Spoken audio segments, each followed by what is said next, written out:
Wagwan Wajao, welcome to Allan Rants podcast. This is episode 5. Moto kama pasi manze, back again.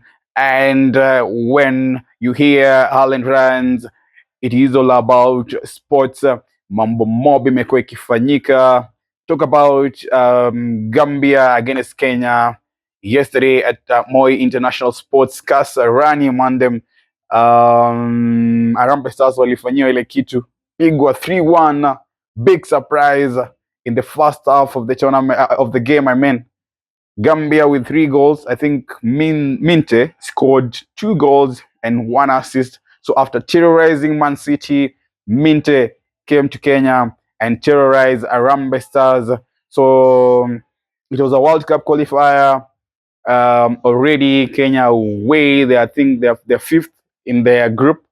Ivory Coast is leading. There is Gabon, 18 points. Kenya has around 6 points.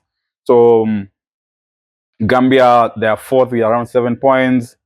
So chances of Kenya qualifying very low, not at all. The heavyweights in the group, Gabon and Ivory Coast, are the ones in the thing. But all in all, there was a lot of conversation yesterday in regards to the fact that people are like, the local best players are better than.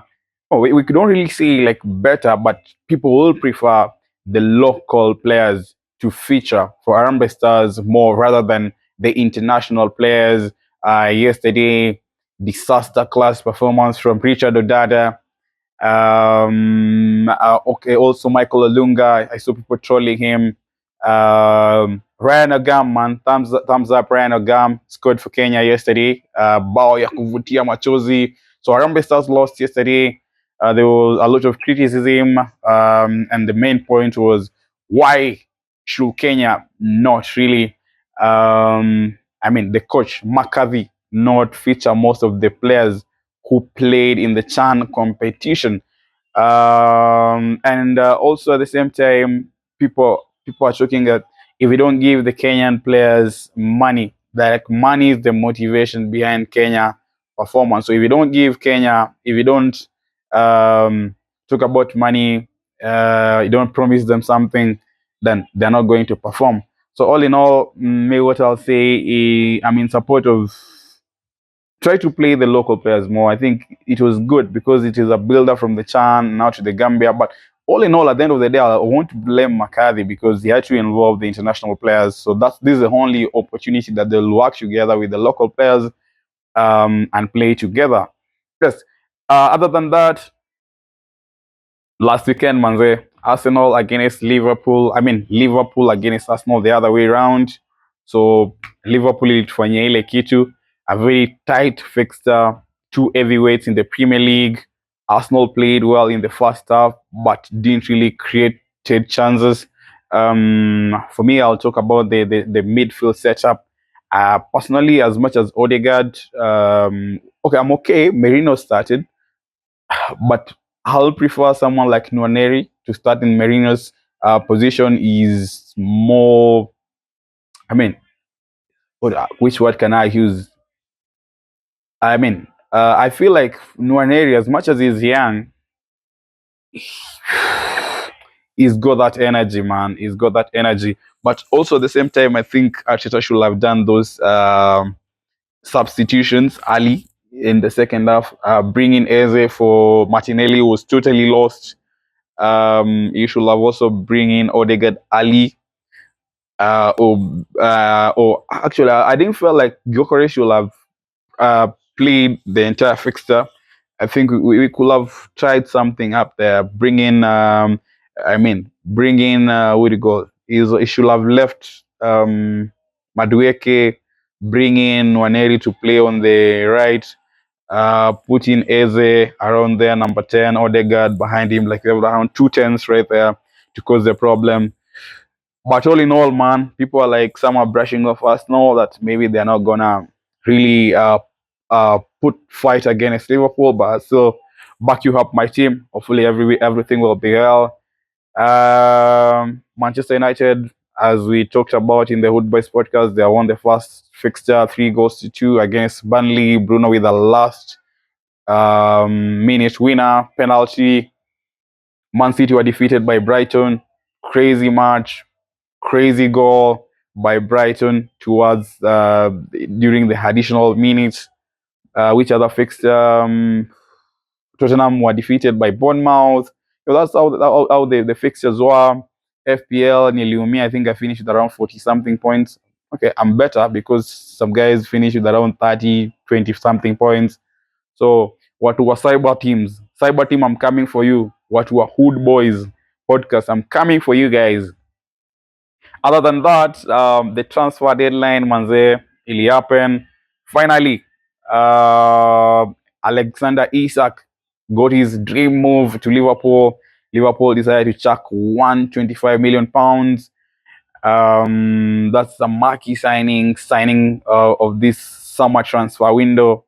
One for the books for Liverpool, and it boasts give them guarantees in securing the title that they won last. They won, last Premier League. So Newcastle finally signed Walter Med. They signed Walter Med, and then they signed this guy from Brentford. Who do you call this guy? Yohan Wissa, £55 million. I think they signed Walter Med, £70 million, 80 million euros. That's it. Other transfers that happened at the end of the transfer window. We had Sancho to Aston Villa. Loan. Aston Villa covering 80% of the salary for Sancho, 20% to be paid by Man United. Other thing that happened was I think Arsenal, Hamburg. We have like two players there. I think it's Vieira. I think Lokonga also at the same time went there. I'm not so sure where Lokonga went, but I'm sure. I guess, but Arsenal offloaded quite a number of players. We have Reis Nelson. I think went to Nottingham Forest. We also have Zinchenko went to Nottingham Forest.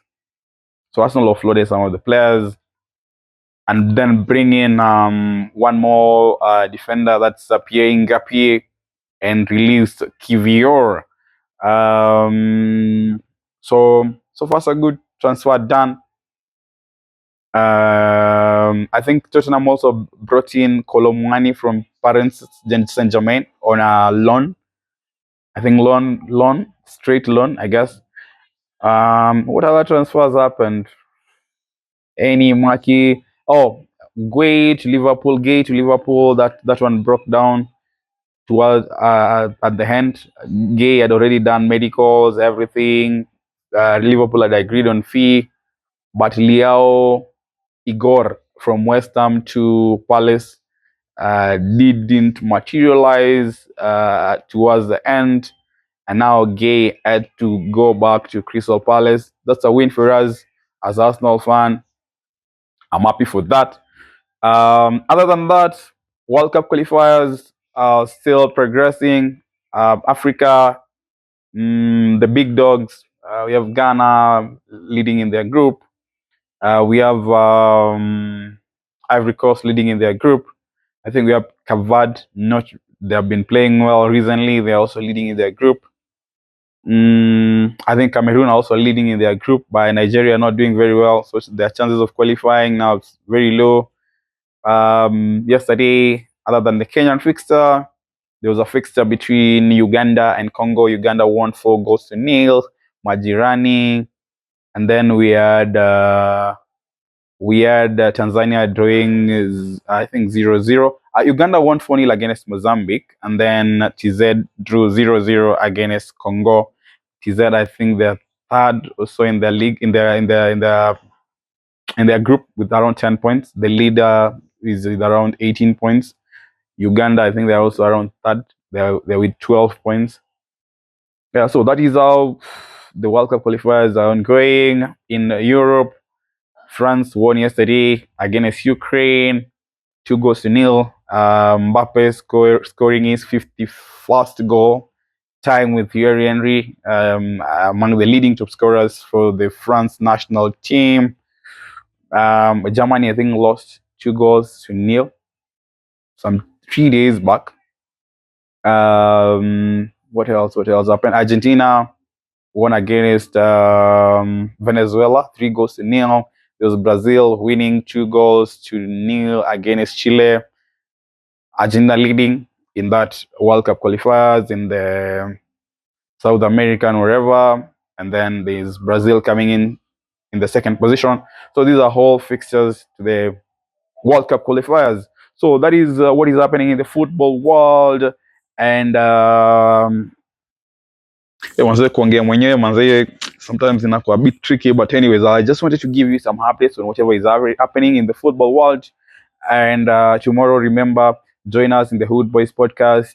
Support us, subscribe, like, share, and also on this Allan Rants podcast. Make sure you do that. So this is Allan Rants podcast, my guy. Adios. Thank you for your time. Keep supporting any day, anytime.